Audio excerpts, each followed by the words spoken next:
جو یعنی مشکل الفاظ ہے وہ بھی استعمال ہوتے ہیں. اگر ہم کو نہیں سمجھ میں آ رہے ہیں 2-3 بار ہم سنیں گے تو انشاءاللہ وہ ہم کو اچھی طرح سے سمجھ میں آئے گا. تو اس کے لیے پہلے نمبر پہ میں یہی کہوں گا ہمارے حضرت جی مولانا سعد صاحب کی حیات الصحابہ کی تعلیم سنی جائے. اس کے علاوہ جو اور دیگر ہمارے حضرت جی کے بیانات وغیرہ ہیں ہم سنیں گے. انشاءاللہ ہمارے بھی دل و دماغ میں وسعت پیدا ہوگی، کیونکہ میں ہمارے حضرت جی کو جو اتنا رسپیکٹ کرتا ہوں اور اتنی ان کی باتیں سنتا ہوں اور اتنا ہی ان کی بات جو میں کرتا ہوں، اس کا ریزن یہی ہے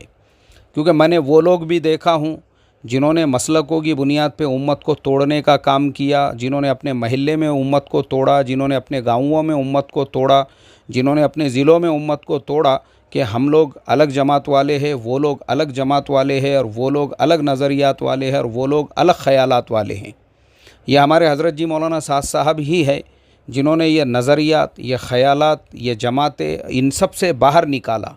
اور کہا کہ ہم امت ہے امت.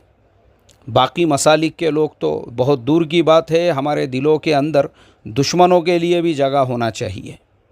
ہمارے برادران وطن کے لیے بھی جگہ ہونا چاہیے. تو جو آدمی ایسی بات کرنے والا ہے وہ اس لائق اور اس قابل ہے کہ ان کے بیانات کو سنا جائے اور ان کو اپنا امیر تسلیم کیا جائے، ان کی رہبری رہنمائی کے اندر زندگی گزاری جائے. دوسرے نمبر پر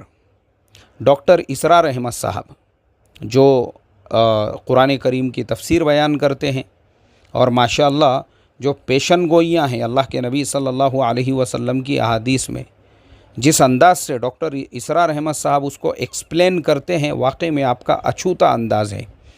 تو میں ڈاکٹر اسرار احمد صاحب کے بیانات جو ہے کئی سالوں سے سنتا ہوں. اور ایک بات میں یہ بھی آپ لوگوں کو کلیئر کر دینا چاہتا ہوں، بعض لوگ ان کے بھی پھر مسلکوں کو لے کے، کیونکہ ہمارا بھارت پاکستان بنگلہ دیش کے مسلمانوں کا سب سے بڑا مسئلہ یہی آتا ہے، یہ اپنے مسلک کا ہے کیا، وہ اپنے مسلک کا ہے کیا، یہ اپنے خیالات کا ہے کیا، وہ اپنے نظریات کا ہے کیا. ڈاکٹر اسرار احمد صاحب وہ ہستی، وہ شخصیت ہے الحمدللہ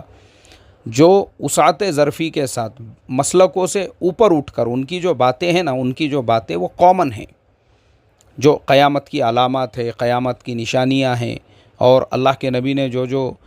قیامت کے قریب کے حالات بیان کیے ہوئے ہیں، آپ اس نظریے سے ان کے بیانات کو سنو. قرآن کی تفاسیر کو بھی آپ جو ہے نا اس اعتبار سے سنو، فائدہ ہوگا انشاءاللہ اور علم میں اضافہ ہوگا. ڈاکٹر اسرار احمد صاحب کے بعد میں آپ کو ریکمینڈ کروں گا مفتی طارق مسعود صاحب. میں خود سنتا ہوں مفتی طارق مسعود صاحب جو مسائل کو، یعنی فقہ حنفی کے جو مسائل ہے، تو اس کو جس انداز سے آپ کھولتے ہیں حوالوں کے ساتھ میں جو بیان کرتے ہیں، چونکہ مفتی صاحب کی ایک خصوصیت یہ ہے کہ تقریباً 10-12 سال تک وہ بذات خود دارالقضاء دارالافتاء میں بیٹھے ہیں. تو ہر مسئلے کی جو کتابیں ہیں اچھی طرح سے انہوں نے اس کو چھانا ہے. تو اس وجہ سے اکثر میں بھی جو مسائل کے اعتبار سے یا حالات حاضرہ کے اعتبار سے جو مولانا کی مفتی صاحب کی جو باتیں ہوتی ہے، پورے دھیان توجہ سے اس کو سنتا ہوں. تو میں آپ لوگوں کو بھی ریکمینڈ کروں گا بالکل مفتی طارق مسعود صاحب کی جو باتیں ہیں، جو بیانات ہیں ان کے، ہم نے وہ سننا چاہیے. اور اسی طرح سے مولانا وحید الدین خان صاحب، ان کے بھی آپ کو چھوٹے چھوٹے کلپ جو ہے نا، چھوٹے چھوٹے کلپ وہ یوٹیوب پہ مل جائیں گے، اور بعض ان کی بڑی بڑی بھی جو تقریریں ہیں وہ بھی یوٹیوب کے اوپر اویلیبل ہے. تو چونکہ مولانا وحید الدین خان صاحب، اللہ تعالیٰ نے اس بندے کو، میں نے تو اس سے پہلے کہا ہوں، دوبارہ میں اپنی بات کو دہراتا ہوں، حضرت مولانا سید ابو الحسن علی میاں ندوی رحمۃ اللہ علیہ کے بعد اس صدی کا اگر میں کسی کو سب سے بڑا عالم مانتا ہوں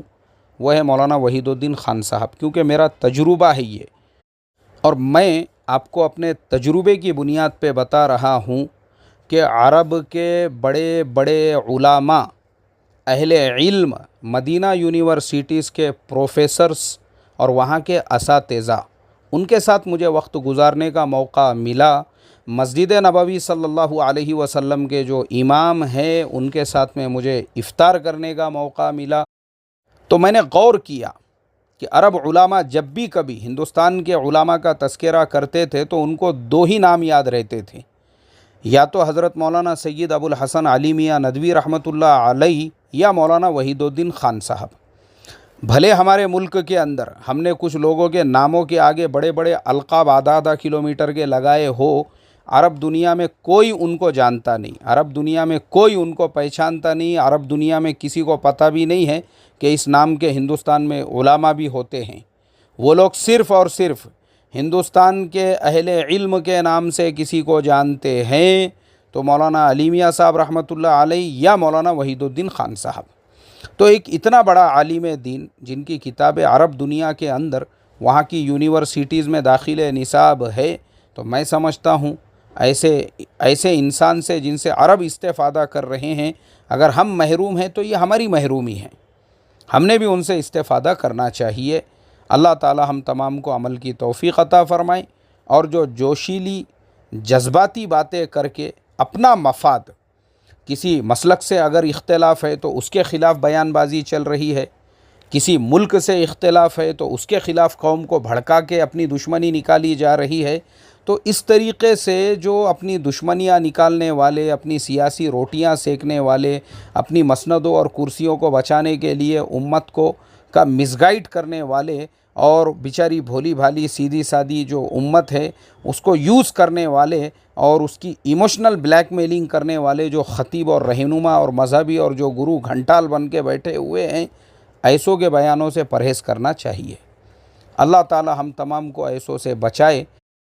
اور ہمارے گلی محلوں کے اندر ایسے جو گرو گھنٹال ہے ان کے چیلے چپاٹے آپ کو پھیلائے ہوئے ملیں گے،